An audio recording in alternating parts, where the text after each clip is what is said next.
Hello दोस्तों, आज की कहानी है नए जमाने के साथ बदलना पड़ा सास को बहू के अनुसार। शीला पढ़ी लिखी और समझदार लड़की थी। हर काम को बखूबी से निभाती थी। कभी किसी को गलती का एहसास नहीं होने देती थी। शीला के घर में देवर देवरानी नंद साथ में रहते थे। शीला के सास के नेचर शुरू से ही बहुत तेज थी, लेकिन शीला ने अपनी मिठास भरी आवाज़ और कभी जवाब ना देना, किसी बात का कभी शिकायत का मौका नहीं दिया। नंद काफ़ी छोटी थी, उसके जिद से पढ़ाई पूरी की,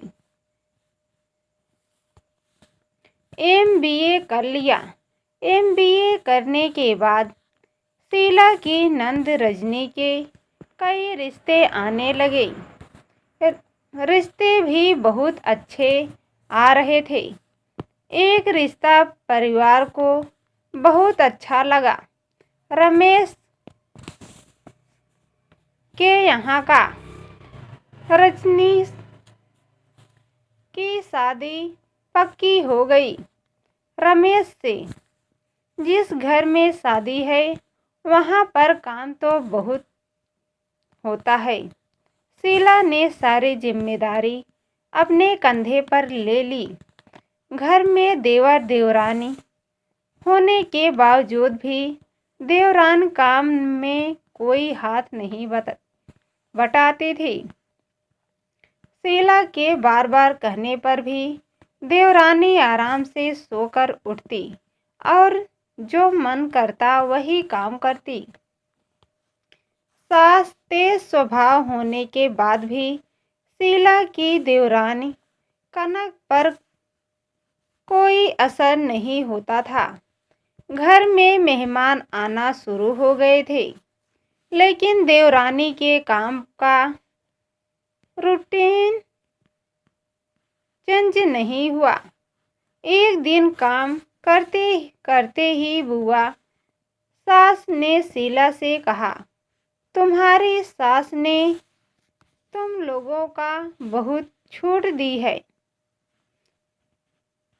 मेरी बहुएं तो कभी पलटकर जवाब भी नहीं देती हैं और बराबरी से काम करती हैं, पर मैं तुम लोगों को देख रही हूँ कि सास ज़्यादा काम करती है। तुम लोग आराम से अपने हिसाब से काम करती हो। शीला को यह बात बुरी लगी। उसने सोचा, क्यों हमें बड़ों को पलटकर जवाब दें, इसलिए सो जाने दे। कुछ नहीं कहा, लेकिन टेंशन में आ गई। उसने देवरानी की कमरे में जाकर कहा कि कनक अभी कुछ दिनों का ही काम है कि तुम अच्छे से काम कर लिया करो। लेकिन कनक के कान में जू भी नहीं रेंगे। कनक अपना किचन में काम कर रही थी। उसी समय बुआ सास आकर कहने लगी कि 10 कप चाय बना लो, सभी को चाय पीने का मन है। कनक ने कुछ नहीं कहा और शीला के पास चली गई कि भाभी, आपको किचन में सभी बुला रहे हैं। शीला ने जाकर देखा तो बुआ ने कहा, शीला बेटा 10 कप चाय बना लो। शीला ने कहा, बुआ जी अभी मैं दूसरे काम में लगी हूँ, आप किसी और को कह दीजिए। बुआ को बहुत बुरा लगा और उन्होंने बहुत सुना दिया कि मैंने पहले कनक से कहा, फिर शीला से कहा। इस घर में तो एक कप चाय भी मिलना मुश्किल है। कुछ देर में शीला ने सभी के लिए चाय बना कर सर्व दी और बाहर जाकर डांस प्रैक्टिस करने लगी। देवरानी कनक, नंद और सभी बहू बेटियां अपने अपने डांस की प्रैक्टिस कर रही थी। लेडीज संगीत के लिए तभी बुआ सास को खबर लग गई थी, शादी में लेडीज संगीत भी होने वाला है, उसमें बहुएं डांस करने वाली हैं और उन्हें रहा नहीं गया और उनके बीच में अपनी बात कही डांट के रूप में, हमारे ज़माने में तो बहुएं कोई नहीं नाच सकती थी और ये नए ज़माने के चोचले हैं, बहुएं ससुर के सामने नाचेंगी। इस बार शीला को बिल्कुल नहीं रहा गया और उसने पलट के जवाब दिया, बुआ जी, जब घर की बेटियां डांस कर सकती हैं तो घर की बहुएं क्यों नहीं कर सकती डांस? आपकी बेटी भी तो हमारे साथ डांस करती हैं। बेटी और बहू में क्या फ़र्क है? वह भी तो किसी की बेटी है। बेटी से बहू का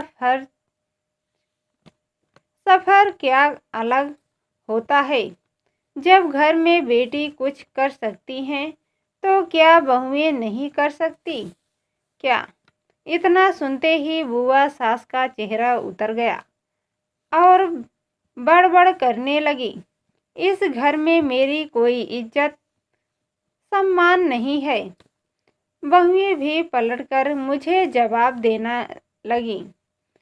बुआ सास की बात को काटते हुए शीला की सास ने बात संभालते हुए अपनी नंद को समझाया कि दीदी, बहुएं भी एंजॉय करना चाहती हैं, घर का काम